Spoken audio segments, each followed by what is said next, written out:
الحمد لله رب العالمين والصلاة والسلام على نبینا محمد و علی آله و صحبه اجمعین. بینندگان عزیز و ارجمند، السلام علیکم و رحمت الله و برکاته. باب چهارم کتاب ریاض الصالحین باب صدق هست. صدق به معنی راستی و صداقت در گفتار هست و گفتار صادق و کلام راست به آن کلام و سخنی گفته می شود که مطابق با واقعیت باشد. یعنی وقتی که یک انسانی دقیقاً آنچه را اتفاق افتاده نقل می کند، ما می گوییم که صادق هست، راست گفته، صدق دارد. امام نووی رحمت الله علیه در ابتدای این باب چند تا آیه را ذکر کرده، من جمله این که الله متعال می‌فرماید یا ایها الذین آمنوا اتقوا الله و کونوا مع الصادقین. ای کسانی که ایمان آورده اید، ای مؤمنان، اتقوا الله، از الله متعال بترسید، تقوای الهی داشته باشید، و کونوا مع الصادقین، و همراه با راستگویان و در زمره راستگویان باشید. صادق باشید در گفتار خودتان و در کردار خودتان. و صداقت یکی از نشانه های مؤمنان هست، یکی از علامات ایمان هست. همان گونه که عکس صداقت که دروغ هست یکی از علامت ها و نشانه های نفاق هست، که رسول الله صلی الله علیه و سلم فرمودند که آیت المنافق ثلاث، نشانه منافق سه چیز هست و یکی از این سه چیز را رسول الله صلی الله علیه و سلم فرمودند که و اذا حدث کذب، وقتی که سخن بگوید دروغ میگوید، در گفتار خودش دروغگو هست. دروغگو بودن یکی از صفات منافقان هست و راستگو بودن یکی از صفات مؤمنان و مسلمانان هست.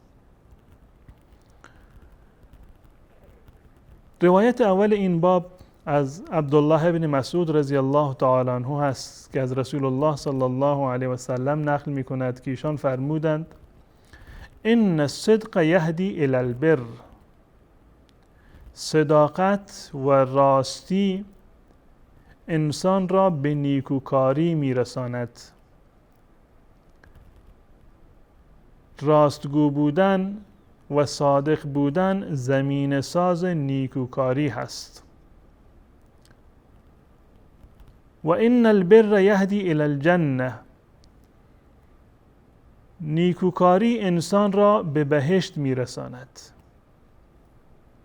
این دو امر را رسول الله صلی الله علیه وسلم به همدیگر نسبت داده، زنجیروار هستند. صداقت انسان را به بر میرساند، به نیکوکاری میرساند، سبب میشود که انسان نیکوکار باشد و نیکوکاری انسان را به بهشت میرساند. یعنی این که صداقت زمین ساز ورود به بهشت هست. ان الصدق یهدی الی البر و ان البر یهدی الی الجنه. و ورود به بهشت و جنت و یکی از بزرگترین آرزوهای انسان هست. فمن زحزح عن النار و ادخل الجنه فقد فاز. هر کسی که از جهنم نجات پیدا کرد و به بهشت رسید واقعا رستگار هست، پیروز هست. و راه رسیدن به بهشت اونگونه که در این روایت ذکر شده، راستگویی و صادق بودن هم در گفتار و هم در کردار هست. زیرا که راستی و صداقت هم در گفتار امکان دارد، یعنی انسان همیشه حرفش مطابق با واقعیت باشد، و هم در کردار هست. وقتی که یک انسانی عملی را انجام می‌دهد، به طور مثال نماز می‌خواند، و این نماز را از روی راستی میخواند، صادق هست در نماز خواندن خودش، اخلاص دارد در نماز خودش، یعنی به خاطر ترس الله نماز میخواند، این انسان در عمل خودش صادق هست. اما انسانی که مانند منافقان از روی ریاکاری و خودنمایی نماز میخواند، این صادق نیست. این در واقع دارد دروغ میگوید، تظاهر میکند به دروغ، به من و شما نشان میدهد که این انسان عبادت گزار هست، نماز گزار هست، اما نماز را به خاطر الله نمیخواند، به خاطر ریا و خودنمایی هست، به خاطر تظاهر هست، به خاطر این است که انسانها را بفریبد. پس بنابراین صداقت هم در گفتار باید باشد و هم در کردار. و راستگو بودن همان گونه که انسان را در دنیا سبب می شود که انسان را به آخرت برساند، سبب می شود که انسان نزد الله متعال بالاترین درجه را بعد از انبیا را کسب کند. بالاترین درجه بعد از انبیا را ما می توانیم با راستگویی و صداقت کسب کنیم. رسول الله صلی الله علیه وسلم در ادامه این روایت می فرمایند که و این الرجل لیصدق حتی یکتب عند الله صدیقا و این الکذب یهدی الی الفجور. می فرماید که انسان راست میگوید تا جایی که نزد الله متعال صدیق نوشته می شود. انسان مسلمان همچنان راستگویی را ادامه می دهد، همیشه در هر جا و با همه کس راست می گوید تا آن که نزد الله متعال در لیست و در زمره صدیقان ثبت می شود. مقام صدیقیت و مقام راستی و راستگویی دومین درجه هست بعد از مقام نبوت. اول مقام نبوت هست و بعد از آن مقام صدیقین هست و بعد از آن مقام شهدا هست و بعد از آن پایینتر از آن مقام صالحان هست. الله متعال در سوره نساء می‌فرماید و من یطع الله و الرسول، هر کسی که از الله و رسول الله اطاعت بکند، مطیع الله و رسول باشد، فاولئک مع الذین انعم الله علیهم، پیروان الله و رسول در روز قیامت همراه با منعم علیهم خواهند بود، همراه با آن کسانی خواهند بود که مورد انعام و لطف الله متعال قرار گرفتند.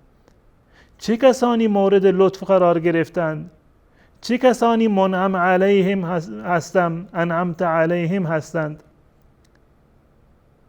من النبیین و الصدیقین و الشهداء و الصالحین، پیامبران، صدیقان، شهدا و صالحان. پس بنابراین راستگویی و صدیقیت مقامی هست بعد از مقام نبوت در روز قیامت. رسول الله صلی الله علیه و سلم می‌فرمایند که انسان مسلمان راست میگوید تا این که نزد الله متعال جزو صدیقان نوشته می شود، یعنی مقام صدیقیت را کسب می کند. در مقابل راستی دروغ هست. و این الکذب یهدی الی الفجور، دروغگویی انسان را به فجور و بدکاری و بزهکاری می رساند.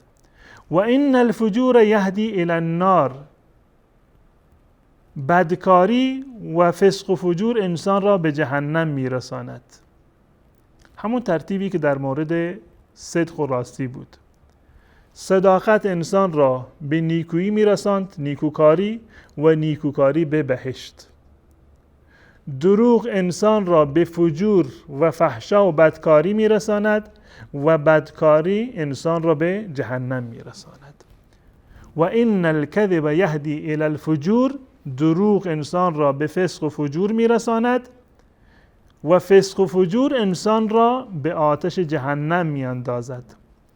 و این الرجل لیکذب حتی یکتب عند الله کذابا. انسان چنان دروغ میگوید که نهایتا نزد الله متعال جزو دروغگویان ثبت می شود. یعنی کسی که هم اعمالش و هم گفتارش دروغ هستند، برخلاف صدیقان که بالاترین مقام را در روز قیامت کسب خواهند کرد. در روایت بعد رسول الله صلی الله علیه و سلم یک راهکاری رو برای ما نشان داده برای رسیدن به صدق و راستی. اگر ما میخوایم که صادق باشیم در گفتار خودمان و در کردارمان، راهش چی هست؟ یک ابزار مهمی را رسول الله صلی الله علیه و سلم معرفی کردن در روایت بعدی که این روایت از ابی محمد هست. ابو محمد منظور حسن ابن علی ابن ابی طالب رضی الله تعالی عنهما هست.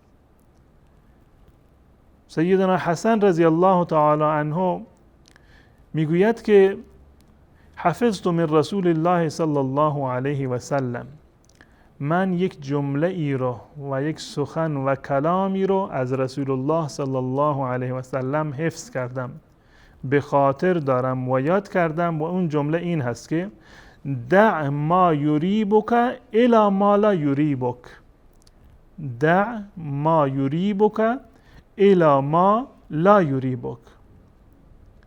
آن موردی را که در قلب تو شک و تردید ایجاد می کند آن را رها بکن و بر موردی عمل بکن که در آن شک و تردید نداری. واقعا یکی از جوامع الکلم هست. موارد مشکوک را که در آن متردد هستید که کارت یا حرفت درست هست یا درست نیست، اینو رها بکن. اون حرفی را بزن که مطمئن هستید که راسته. آن کاری را انجام بده که مطمئن هستید که راسته و درسته. کار مشکوک انجام نده. دع ما یریبک الی ما لا یریبک. موارد مشکوک را ترک بکن و بر مواردی که اطمینان داری عمل بکن. این یک قاعده بزرگی هست، هم در گفتار ما و هم در کردار ما و هم در عبادات ما کاربرد دارد. حرفی را که مطمئن نیستید که 100% راست هست، اون حرف رو نزن. منفعتی در گفتنش نیست. کاری را که مطمئن نیستید که 100% در دنیا یا آخرت به صلاح تو هست و مطمئن نیستید که 100% جایز هست و اشکالی ندارد، اون کار را انجام نده. حتی در باب عبادات فرض کن که شما در نماز خود دچار شک و تردید شدید. رسول الله صلی الله علیه وسلم می‌فرمایند که شک را ترک بکن، رها بکن و بر یقین عمل بکن. دع ما یریبک الی ما لا یریبک. شک را رها کن و بر یقین عمل بکن. شما در نماز خودت مشکوک هستید که من 3 رکعت خوندم، رکعت سوم من هست یا رکعت چهارمم هست. خب شک ایجاد میشه در نماز احیانا. خب شما باید چه کار بکنید؟ دع ما یریبک الی ما لا یریبک. شک را کنار بگذار، بر یقین عمل بکن. شما شکی که الان من 3 رکعت خوندم یا 4 رکعت خوندم، یعنی این که 3 رکعت خوندن شما قطعی و یقینیه، اما رکعت چهارم شک دارید، تردید دارید. نمیدونید که این رکعت سوم هست یا رکعت چهارم هست. در رکعت سوم بودنش شک و تردیدی نیست، رکعت چهارم هست که مشکوک هست. پس بنابراین شک را رها بکن، بر یقین عمل بکن. یعنی 3 رکعت را حساب بکن، اینو مبنا قرار بده، 1 رکعت دیگر بخوان که نمازت کامل می شود. دع ما یریبک الی ما لا یریبک. فإن الصدق طمأنینة والکذب ریبة. زیرا که صدق و راستی آرامش هست، اطمینان خاطر هست، و دروغ شک و تردید هست. یعنی شما که راست گفتید بیمی رو ندارید، دغدغه ای رو ندارید، نه دغدغه مجازات در دنیا را دادید و نه مؤاخذه شدن در آخرت رو. مطمئن هستید که راز گفتید. به قول معروف تو کفشتون ریگی نیست، صادق و راست هستید. و الکذب ریبتون، و دروغ یک شک و تردیده.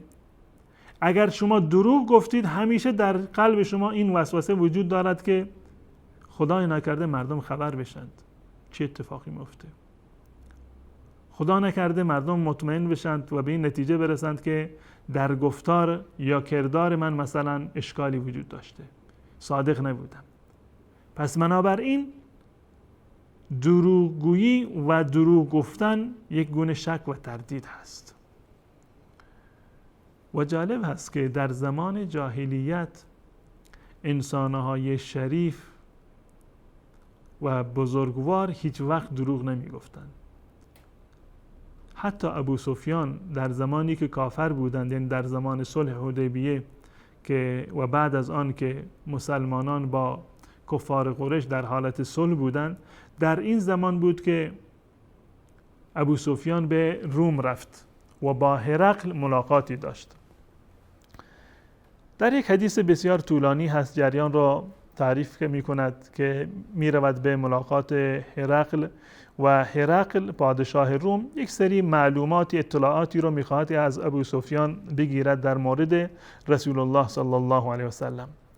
در اون حدیث و در اون روایت اومده که هرقل از ابو سفیان سوال کرد که فماذا یأمرکم، این محمد که اومده ادعای پیامبری میکند شما را به چه کارهایی دستور میدهد؟ در اون زمان ابو سفیان با این که کافر بود دروغ نگفت و یکی از مواردی را که ابو سفیان برای هرقل نقل کرد که پیامبر ما به ما دستور داده که این کارها را انجام بدهیم صدق و راستی هست. در این روایت اومده که ابو سفیان گفت که قلتو، من به هرقل گفتم، یقول محمد، که در اون زمان هنوز ابو سفیان مسلمان نشده بود، محمد میگوید که اعبد الله وحده، فقط و فقط الله را عبادت کنید، لا تشرکوا به شیئا، در عبادت با الله کسی را شریک نگردانید، و اترکوا ما یقول آباؤکم، دین و اعتقادات و حرف آبا و اجداد خودتان را ترک بکنید، و یأمرنا بالصلاة، ما را دستور به نماز میدهد، و صدق و العفاف و الصلة، و ما را دستور میدهد به صدق و عفاف و پاکدامنی و صله رحم. پس بنابراین یکی از دستورات اکید اسلام آنگونه که در قرآن اومده و در احادیث رسول الله صلی الله علیه و سلم اومده و زمین ساز رستگاری و نجات در دنیا و آخرت هست، همین صادق بودن و راستی هست، هم در گفتار و هم در کردار.